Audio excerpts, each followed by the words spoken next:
Learning requires humbleness and a level of humiliation. Meaning, the Shaykh will ask you a question. In front of the people, you'll get the wrong answer. You will not know the question. You may mumble the reply. The Shaykh may tell you off. The Shaykh may say you haven't revised your work. He may show some displeasure. This is a level of dhullah, a level of humiliation. But this is the asl of talab al-ilm. And this is why they used to say that whoever does not taste the humility of seeking knowledge for even an hour, then he will taste the humiliation of ignorance for the rest of his life. العلم قال الله قال رسوله قال الصحابة هم أولو العرفان ما الدين نصبك للخلاف سفاهة بين الرسول وبين قول فلان. بسم الله الرحمن الرحيم والحمد لله رب العالمين والعاقبة للمتقين أشهد أن لا إله إلا الله وحده لا شريك له ولي الأولين والآخرين وأشهد أن محمدا عبده ورسوله صلى الله عليه وعلى آله وأصحابه أجمعين أما بعد. أيها الكرام, we continue with our study of حلية طالب العلم authored by Sheikh Bakr ibn Abdullah Abu Zayd rahimahullah rahmatan wasi'ah, and today is Tuesday, which date of Rabi'ul Awwal is it? Rabi'ul Awwal, 20th of Rabi'ul Awwal, corresponding to the 24th of September 2024. And in the previous lesson we finished Al-Fasl Al-Sadis, and now we come to Al-Fasl Al-Sabi', the 7th chapter, Al-Mahadhir. Al-Fasl Al-Sabi' Al-Mahadhir. And the meaning of Al-Mahadhir is matters that a person should be careful of. Matters that a person should be cautious regarding. Because these matters, they negate hulyatul talib al-ilm. They negate the etiquettes and the adornments that a student of knowledge should beautify himself with. And the first of them, he said, hulmul yaqadha. Hulmul yaqadha. He said, iyaka wa hulmul yaqadha. And the meaning of hulmul yaqadha is a person dreaming himself to be something. So literally, hulm al-yaqadha, meaning a person who dreams during the day. He said, وَمِنْهُ بِأَن تَدَّعِيَ الْعِلْمِ لِمَا لَمْ تَعْلَمْ. And that is by a person claiming knowledge of that which he does not know. Or إِتْقَانَ مَا لَمْ تُتْقِنْ. Or a person claiming precision in that which he is not precise over. فَإِن فَعَلْتَ, and if you do so, فَهُوَ حِجَابٌ كَثِيفٌ عَنِ الْعِلْمِ. And if you do so, then this is a dense veil or a strong barrier which will prevent you from knowledge. So the author intends by this, as he mentioned, that a person claims who he is not. He claims to have knowledge and he does not have knowledge. He claims to have studied a matter very well and he has not done so. And why will this be a strong barrier preventing a person seeking knowledge? Because he sees himself to be a scholar. He sees himself to have itqan and to have al-ilm. So why does he therefore need to go seek knowledge? So this is the intent behind the first mahadhir, and that is hulmul yaqadha. And then he mentioned ihdar an takuna aba shibr. And a shibr is a handspan. A shibr is a handspan. So he said, be very careful that you are not a person who has taken only the first handspan. He means by this, as he mentions, فَقَدْ قِيلَ الْعِلْمُ ثَلَاثَةُ أَشْبَارٍ. It is said that knowledge is 3 spans, meaning knowledge is 3 phases. There are 3 phases in the life of a student of knowledge until he becomes a scholar. He said, مَنْ دَخَلَ فِي الشِّبْرِ الْأَوَّلِ تَكَبَّرٍ. So whoever takes the first handspan in seeking knowledge, meaning in the first phase of the life of a talib al-ilm, you have to be careful that you don't become arrogant. He said, مَنْ دَخَلَ فِي الشِّبْرِ الْأَوَّلِ تَكَبَّرٍ. That whoever passes the first phase of seeking knowledge, or is in the first phase of seeking knowledge, he will have a level of arrogance. And this is almost something, or this is something which is almost natural.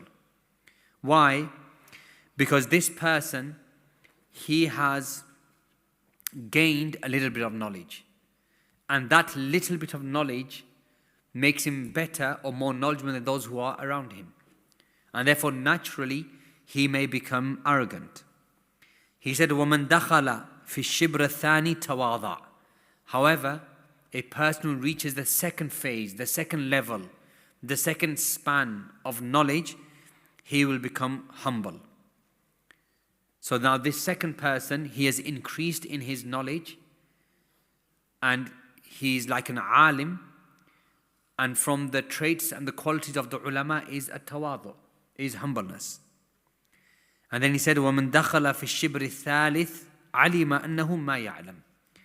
And as for the one who reaches the third phase of knowledge, or takes the third step, or the third handspan in knowledge, then he will understand that he does not know. Meaning that he has now gained more knowledge, and he has attained khashya of Allah subhanahu wa ta'ala, and now he understands how enormous knowledge truly is. And that knowledge is like a deep ocean. And he understands that that which he does not know, is more than that which he knows. So that which he needs to learn is much more than that which he has learned. So in the life of, or in the journey of seeking knowledge, there are three phases. The first phase is when a person learns a little bit, and therefore he sees himself more knowledgeable than other people. This is where takabbur can enter, arrogance. The second phase is when he learns more, and perhaps he becomes a scholar, and he understands the qualities that a talib al-ilm should have, and therefore he has humbleness. And then the third phase is when he studies even more, gains more knowledge, and then he realizes how great knowledge is and how little he knows. And therefore, he knows that that which he knows is much less than that which he does not know. And this is due to khashya. So the author said, احذر أن تكون أبا الشبر. So be careful that you don't become arrogant when you have reached the first phase or the first stage of seeking knowledge. And this is why you find ulama hesitate to answer a question, whereas a jahil or maybe a talib al-mubtadi, and he's quick to answer a question. Because the ulama understand the weight of what they are saying, and the various adillah and madhahib, and how evidence are to be put together, and other factors which are to be considered. And therefore you find them very hesitant to give a ruling. And this is why the ulama mention that many of the a'imma of Islam, they would hesitate to say something is halal or haram. And you find this in the books of the ulama, especially a'immatul Islam. They'll say, ma yanbaghi, or akrahu, especially al-Imam Ahmad, la ba's bidhalik, akrahu dhalik, la ara fihi ba'san, ufaddilu kada, yanbaghi, it is befitting, it is better, I don't like it. Instead of saying halal or haram. Because they're careful that by making something halal and haram, or maybe the matter is not as clear to them, that they lie upon Allah subhanahu wa ta'ala.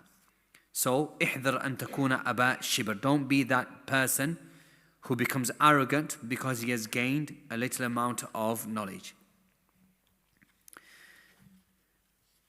And then the author said, التصدر قبل التأهل. So the fourth matter, or the third matter that a person should be cautious of, is التصدر قبل التأهل. التصدر meaning putting yourself forward. قبل التأهل, without being qualified to be in that position. So as-sadr, what part of the body is the sadr? The chest. And the chest is at the front. So tasaddur, the person puts himself in front of the people, bringing his chest out قبل التأهل, but he is not qualified. So the author said, احذر التصدر قبل التأهل هو آفة في العلم والعمل. Be cautious of putting yourself forward, making yourself known, putting yourself in a position of teaching or fatwa before you are qualified to do so. Because this is the pitfall of knowledge and actions. وقد قيل, and it used to be said, من تصدر قبل أوانه فقد تصدى لهوانه.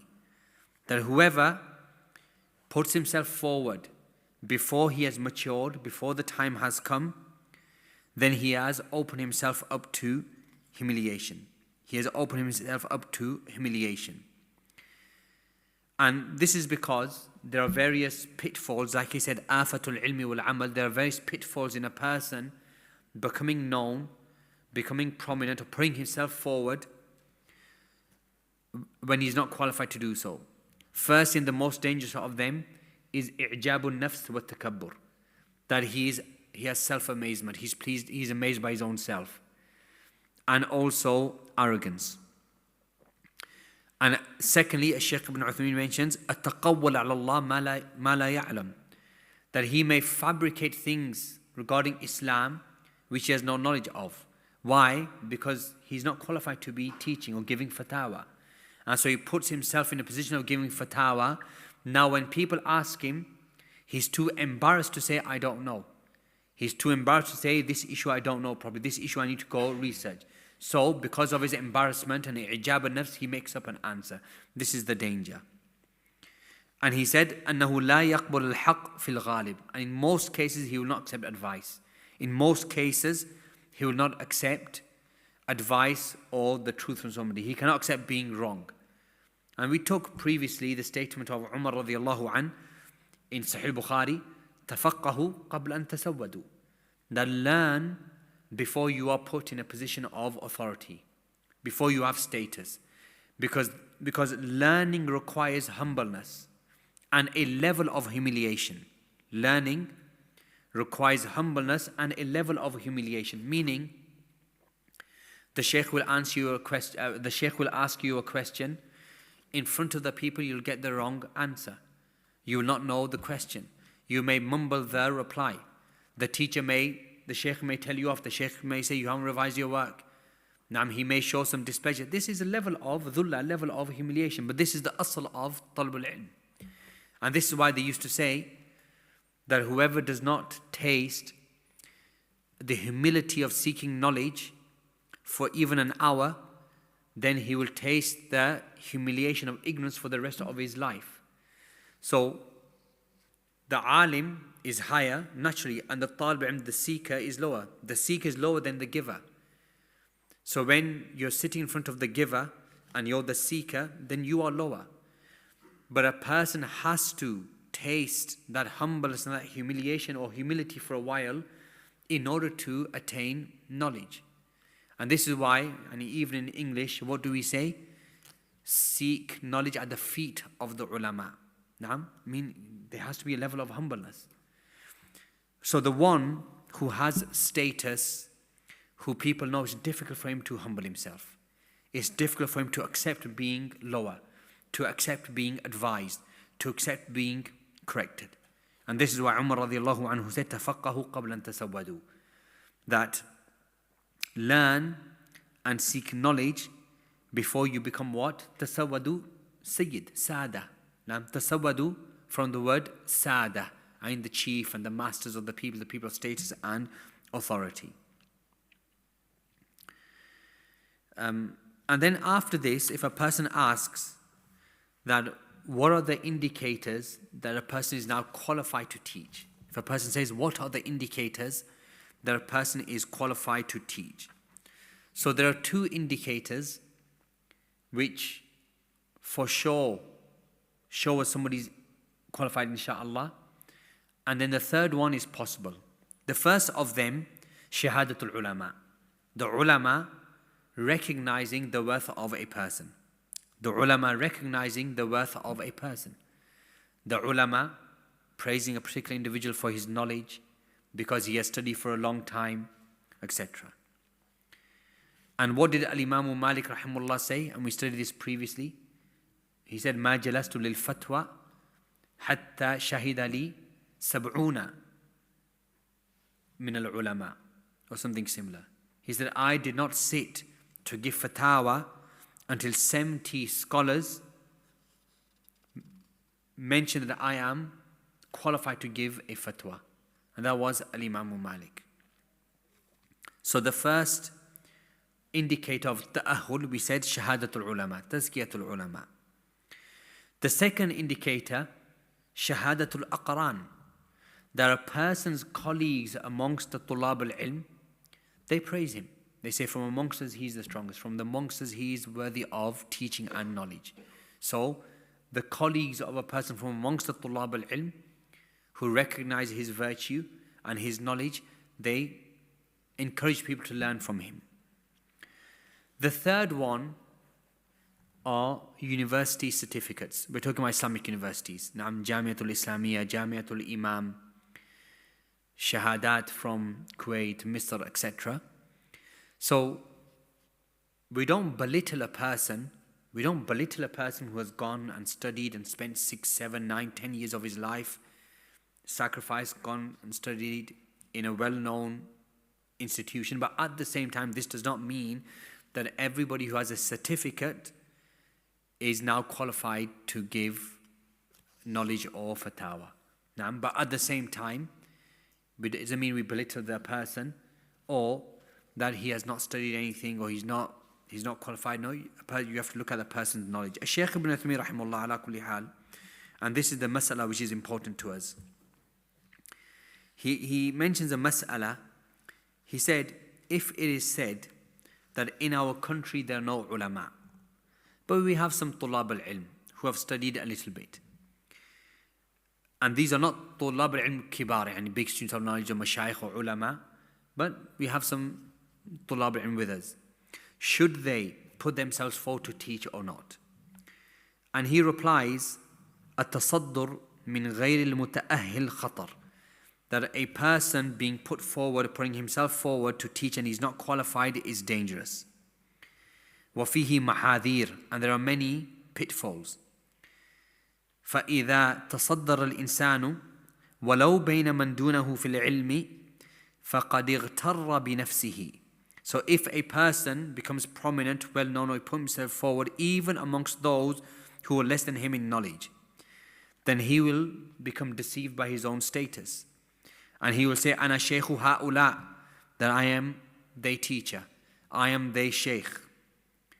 وَفَوْقَ كُلِّ ذِي عِلْمٍ عَلِيمٍ, وَأَنَا فَوْقَهُمْ, and I am above them. فَيُصَدِّرُ نَفْسَهُ, so he sees himself to be more than he is. However, and this is important, he said, لَوْ وَجَدْنَا الْإِنسَانِ وَرِعًا يَجْلِسُ لِلنَّاسِ يُعَلِّمُهُم.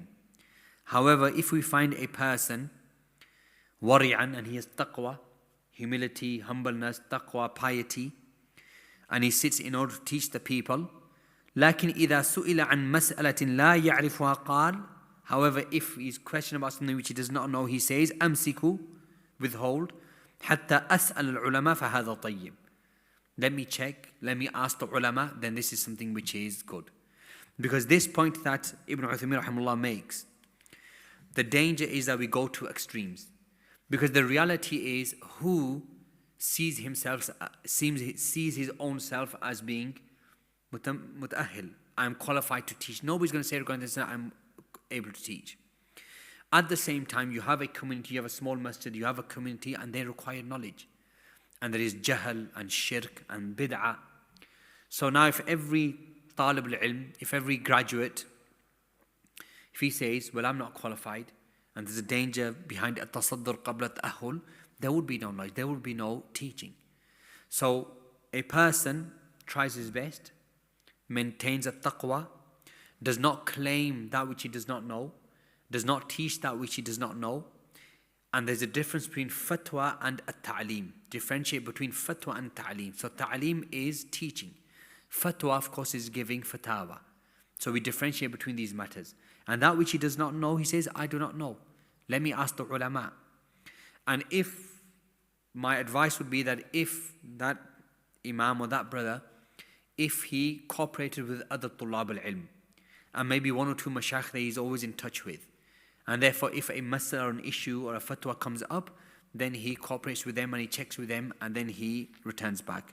And like we said previously, there's no embarrassment or no shame in a person saying, I don't know.